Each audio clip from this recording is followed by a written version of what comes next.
Hawaii is known for its beaches, beautiful scenery, and friendly natives.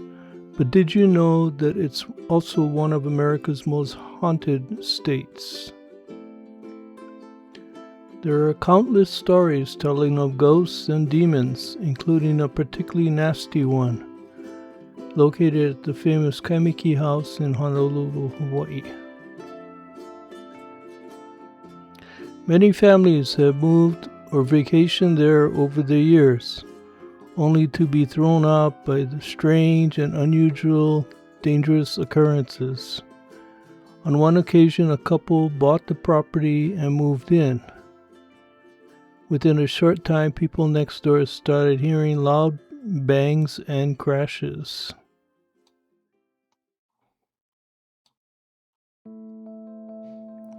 Thinking it was a domestic violence incident, the neighbors called the police, but when the police arrived to investigate, nobody could even begin to explain what had been happening. All the couple could gather was that it felt as if they were being attacked by something they could not even see. The creature said to reside in the Kaimuki house is called a Kasha, a man-eating ghost from Japanese folklore. Other interpretations of this monster include a ghoul who lives around crematoriums and feeds on the dead, and a cat-like demon from the sky who steals away bodies.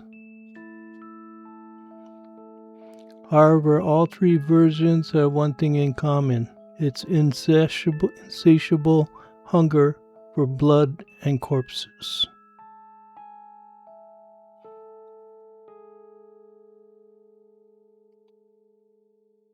The Kasha, or Kwasha, obsolete, means fire cart, burning chariot, or in Japanese folklore is a yokai said to steal corpses.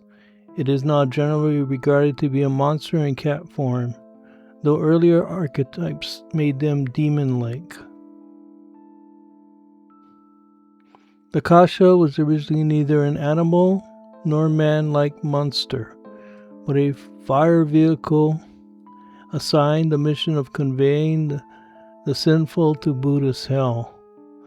The Kasha as yokai in the early modern period, 16th century, was originally conceived as the demon-like beings, Goku Sotsu, Warriors of Hell, or the Raijin Thunder God.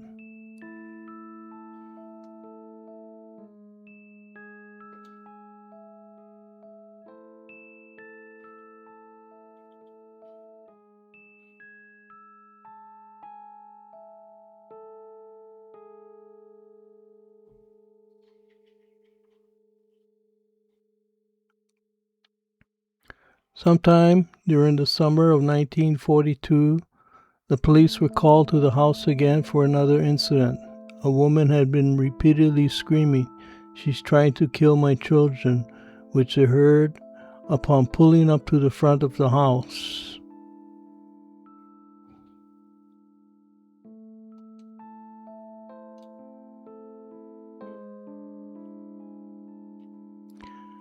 After entering, the police could only stare for over an hour as the three kids were hurled across the room, slapped and levitated, all by some invisible force.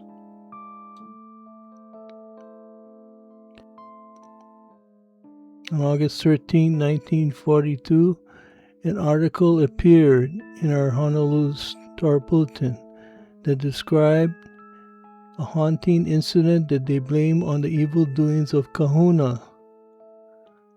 Answering a call at 1:25 a.m., Police Sergeant Mosley Cummings and Patrolman Robert Ansett found a 10-year-old boy and two sisters, ages 18 and 20, on the living room sofa shrieking in fear. The mother, also shrieking, was waving tea leaves and sprinkling Hawaiian salt to ward off ghosts.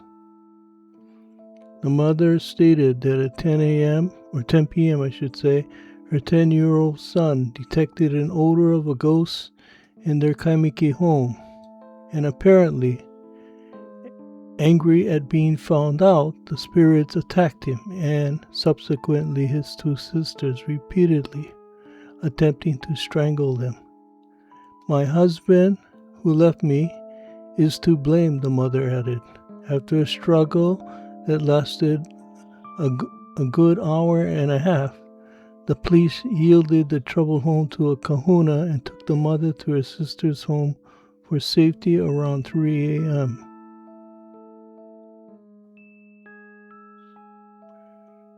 The Hawaiian woman's earlier use of tea leaf, water, and salt to ward off the harmful spirit to be fruitless, as she pointed out to the one police officer's arm, "Look, you are now covered with goose pimples."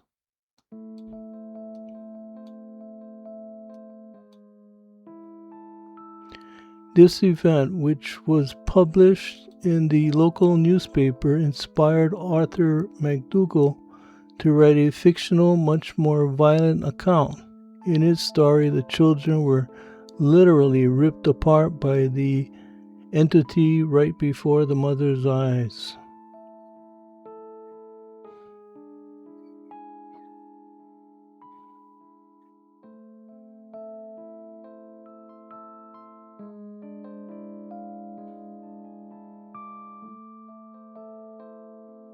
Fast forward to October 31st, 1972, Halloween, editorial about local ghost stories that describes a call to HPD regarding a haunted house. Whether it's the same house from the previous story from 1942 is unknown because no address is given for either location. What is known is that the urgent call comes from 3 girls who are sharing a house that the neighborhood considers haunted. The girls heard strange noises in the house, like someone was moving around and talking. One of the girls said that she felt unusual physical sensations of someone resting their hand on her arm. Consequently, their call to HPD involved a request for the officers to follow the girls to Papakolea, where one of them lived. The girls got into their car, and the officer got into his car and then drove down Wailea Avenue. Suddenly, the girl driving pulled the car into the Oasis Cafe parking lot, where the public storage on Wailea and Kapahulu is now. According to the report that the police officers later filed, the girl sitting in the middle of the front seat began fighting off something that had been strangling her. However, there was nothing there. The officer left his car and reached into the girl's car to assist, but said that he was grabbed by a big callous hand that was not there. It was completely invisible, but twisted his arm. That's when he ran back to his squad car and radioed for assistance. The officer then put the hysterical girl in his car and urged her friends to follow him, but the squad car wouldn't start. The second he placed the girl back in her car, the other officer tried the motor and it started. The 2 cars drove about 5 yards, and suddenly the door of the girl's car flew open and the same girl fell out onto the road. She was tearing at her throat as if someone was choking her. Together, the 2 policemen were not strong enough to pull her hands away. The Hawaiian sergeant ran into the Oasis Cafe and came out with a handful of Hawaiian salt and a glass of water, which he sprayed on everybody. Calm was immediately restored.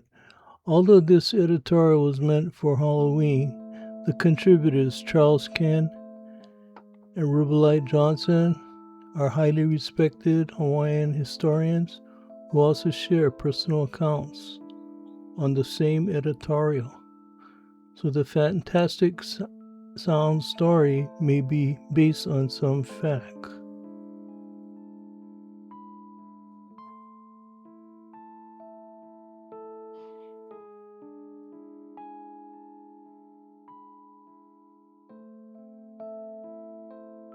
In the spring of 1977, another young couple moved into the Kaimuki house, oblivious to the creepy history. Nothing seemed to be out of the ordinary until they returned from having a traditional Hawaiian Mother's Day dinner and retired for the night at about 8 p.m.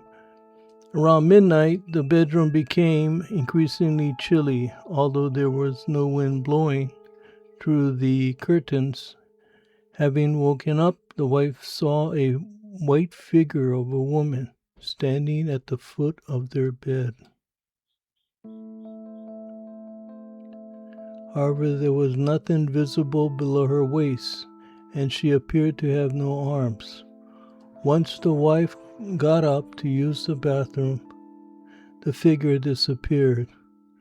A little shaken by these events, the couple made an appointment to see the Reverend, and he told them that their visitor was simply a wandering, harmless spirit who needed a little help moving on. He then advised them to put some food and water on a table every night in the general area where they had seen the ghost and toss it out the window at dark as an offering.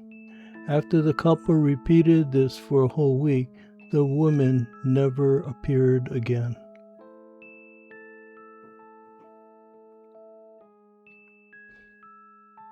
A possible explanation for these spooky happenings may be the two murders allegedly committed in the house. The first one is a twist on the story mentioned before about the children being brutally killed.